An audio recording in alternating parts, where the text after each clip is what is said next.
মই সংবাদ মাধ্যমৰ বন্ধুসকলক বেৰগাঁও জিলা এবিএমচিৰ তৰফৰ পৰা ধন্যবাদ জ্ঞাপন কৰিছোঁ। আজিৰ এই সাংবাদিক মেল দিয়াৰ বিশেষ উদ্দেশ্য আছে। উদ্দেশ্যটো হৈছে যোৱা 17, 11, 19 তাৰিখে আমাৰ বেৰগাঁও জিলা এবিএমচিৰ সাধাৰণ সম্পাদক চাহিল আনোৱাৰৰ ওপৰত আমাৰ কাৰ্যকৰী সভাত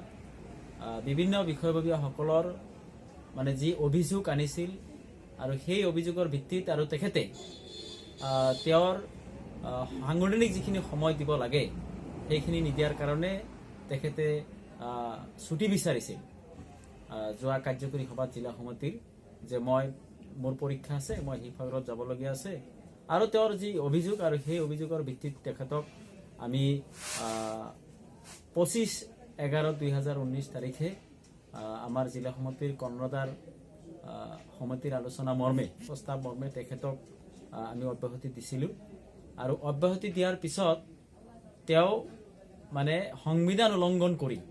তেওঁ সংবিধানক অৱমাননা কৰি যোৱা 26/12/2019 তাৰিখে আমাৰ যোৱা 3/11/2019 তাৰিখে দিল্লী যন্তৰ মন্তৰত আমাৰ যি ধৰ্ণা কাৰ্যসূচী আছিল আৰু সেই কাৰ্যসূচীত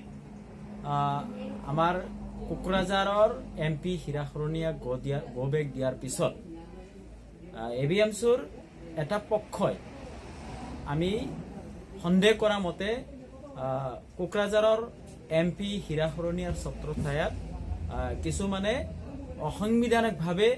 আমাৰ বৰ্তমান যিটো কমিটি আছে আৰু এই কমিটি ভংগ কৰা বুলি আমি 26 তাৰিখে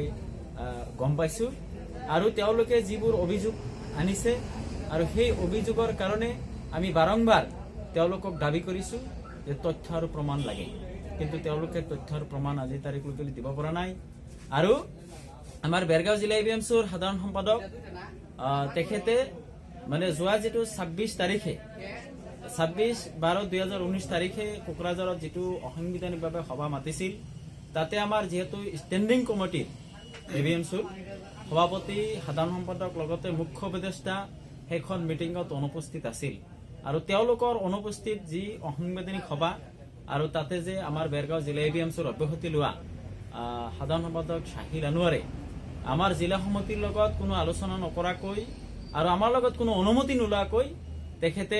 সেইখন সভাত অংশগ্ৰহণ কৰিছে আৰু ইয়াৰ উপৰিও তেওঁ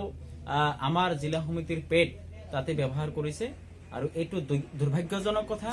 আৰু তেখেতে আমাৰ সংবিধান অৱমাননা কৰাৰ কাৰণতে লগতে সংবিধান ভায়োলেট কৰিছে, যাৰ কাৰণে আমি আমাৰ বেৰগাঁও জিলা সমিতিৰ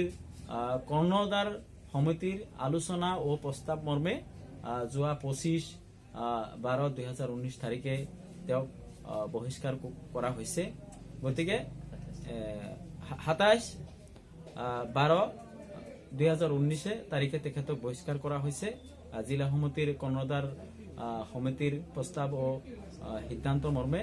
গতিকে আমি বেৰগাঁও জিলা এবিএমচিৰ সাংগঠনিক এলেকাৰ সমূহ ৰাইজক আহ্বান জনাইছোঁ আজিৰ তাৰিখৰ পৰা তেওঁৰ লগত যাতে কোনো ধৰণৰ যোগাযোগ নকৰে। চাহিল আনোৱাৰ তেখেত নিজে অব্যাহতি পত্ৰ আপোনালোকৰ হাতত দিছিল নাই? তেখেতে তেওঁৰ যি অভিযোগসমূহ আনিছিল আৰু অভিযোগ আনাৰ লগতে আৰু তেখেতে নিজে যিহেতু কেন্দ্ৰীয় সমিতিৰ ওচৰতেই অব্যাহতি দাবী কৰিছিল আৰু যাৰ কাৰণে আমি তেখেতক অব্যাহতি দিছিলোঁ। অব্যাহতি দিয়াৰ পিছত তেওঁ সংবিধান উলংঘন কৰি আৰু ৰাইজৰ লগত কোনো আলোচনা বিলোচনা নকৰা আমাৰ এবিএমচিৰ বিষয়ববীয়াৰ লগত আলোচনা নকৰাকৈ বা আমি তেওঁ কোনো প্ৰস্তাৱ নকৰাকৈ তেওঁ অসাংবিধানিকভাৱে যোৱা 26/12/2019 তাৰিখে যিখন সভা কোকৰাঝাৰত হৈছিল আৰু তাতে আমাৰ জিলা সমিতিৰ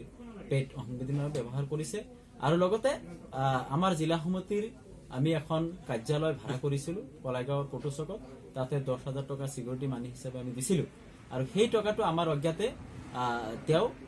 সেই টকাটো ব্যক্তিগত হিচাপে লৈ তাত দোকানত ভাড়া দিছে। এনেধৰণৰ অসাংবিধানিক আৰু দুৰ্নীতিৰ লগত লিপ্ত থকাৰ কাৰণে তেখেতক আমি বহিষ্কাৰ কৰিছোঁ।